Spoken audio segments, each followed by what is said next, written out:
So we got this list of languages that what was given to us by the participants here. And I pretty much put them into a whole bunch of different columns. And the question is why? So the reason why I put these languages in different columns is because they are grouped into different types of paradigms, which means a paradigm is a way of doing things. It's a set of accepted practices. It's a set of accepted rules. It's a way of doing things.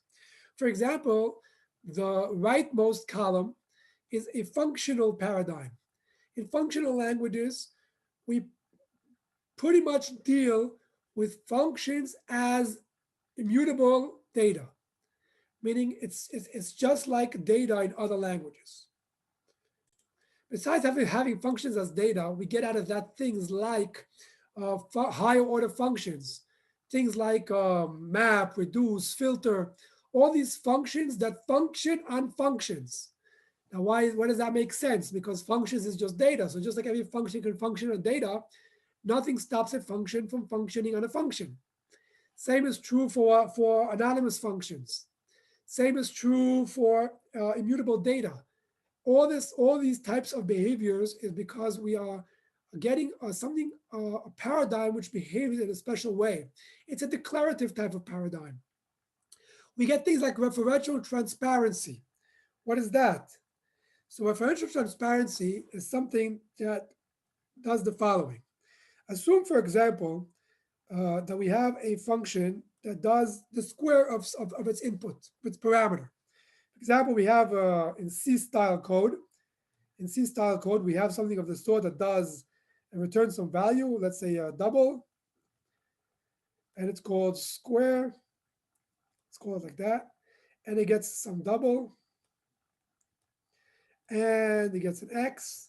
And what it does is just return X times X. That's all it does. Now, somewhere else in the code, I want to write the following. Cout square of 3.0. Okay? Now, everybody understands that the output from that will actually be 9.0. Okay. Now, the question is, would it have been exactly the same if I would have written Cout of 9.0, the actual 9.0, the number? Would they be equivalent? So our first reaction always is yes. But let's think about it a second, a bit more. In mathematics, square of 3 and 9 are equivalent. So in a sense, there should be no difference if I write square of 3 or I write 9. But in programming languages, they are not equivalent because the bottom line here is a 9. It's just a plain 9. The top is calling a function. Now you might say, okay, but the function it returns a 9. You are correct. But nothing stops the function from doing other things. Like, for example, take some global A and increase it by 1. Now notice that as far as the Cout is concerned, we still get the 9 and nothing else. The return value was still a 9. Nothing changed. If you look just from here, if you take a look, from this side of the board, from the right side of the board, then nothing changed by adding the A++. But if you look at the left side of the board, there's a very big difference. Notice that the square function has what's called side effects.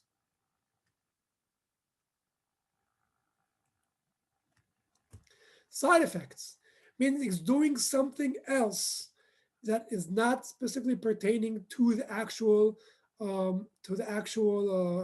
task at hand. What that means is that it could be changing registers, it could be changing values, it could be outputting something, it could be changing whatever it could be doing, and you have no knowledge of the fact. So square of 3 and 9 are not equivalent in programming languages, at least not in standard programming languages that we know of. But in pure functional languages, the value of a function, the return value of the function, is equivalent to the value of the function. Meaning to say that in pure functional languages, it does not make a difference if I write the result of the function, like I did on the second line over here, or I write the call to the function like I did on the first line on top. They are equivalent. That is called referential transparency.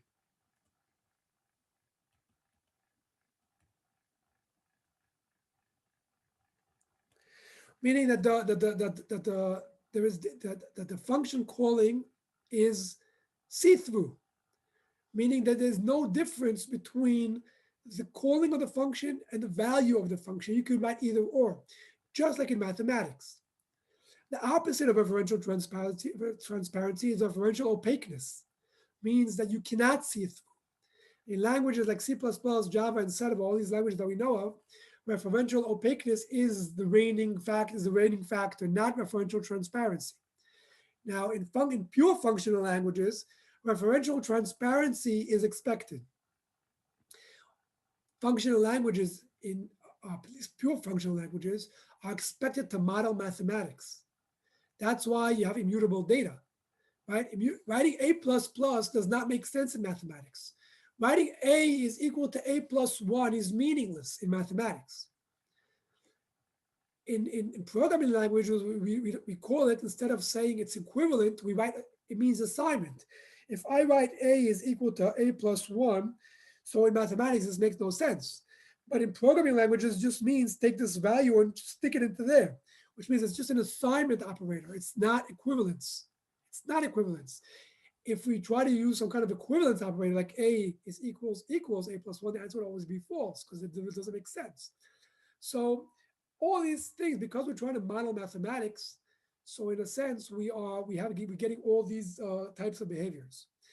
Now, as a side point, we ask ourselves, why is referential transparency so important?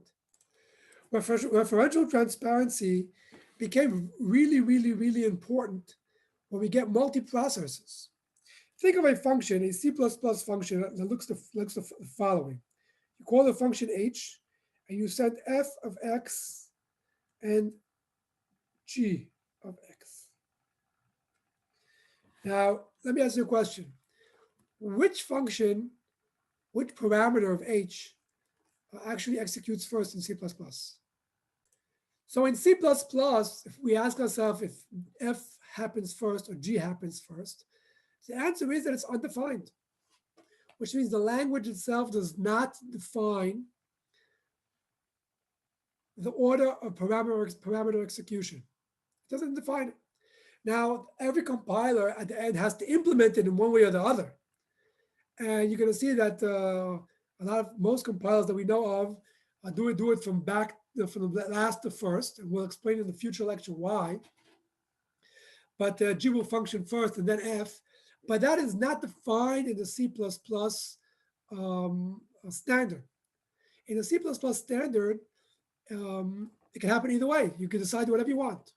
Right? A compiler do it any way you want. Just you got to be some kind of convention. And we're going to talk about calling conventions later in the course. But does it make a difference which one I call first? So if we had referential transparency, meaning that every function is equal to its value, it would not make a difference which one I call first. But if we have referential opaqueness, it might make a very big difference which one we call first. Just suppose that the function g increments some kind of global a by 1. And let's assume the function f uses the value a in its calculations. So now if you call f first, then you get the old a. If you call g first, then you get the new a. So if we have referential opaqueness, it makes a very, very big difference who we call first. Now, if we had a function with referential opaqueness, can we just say, okay, let's parallelize this. I got a whole bunch of CPUs in my computer. I don't want to wait for this to run in sequential order. I want to put this on CPU 1. Right, here's my CPU 1. I want to put this on my CPU 2. and then they can run in parallel. So if we have referential transparency, no problem. Just take this, put it there, take that, put it there, and everything's okay. But if we have referential opaqueness, you can't do that because there might be an order of things of how to execute. You can't just assume that F can happen at the same time like G. It might not be true. Ever since the prevalence or ubiquitousness of multiprocessors computers came around, there has been some kind of rise in the amount of functional um, paradigm or all kind of functional traits that are put into all kind of other languages, even though they might not be functional, inherently functional. And this is one of the reasons for it, because they want to be able to start exploiting all kinds of hardware or other things that came around, which were not available in previous years. So that's referential transparency.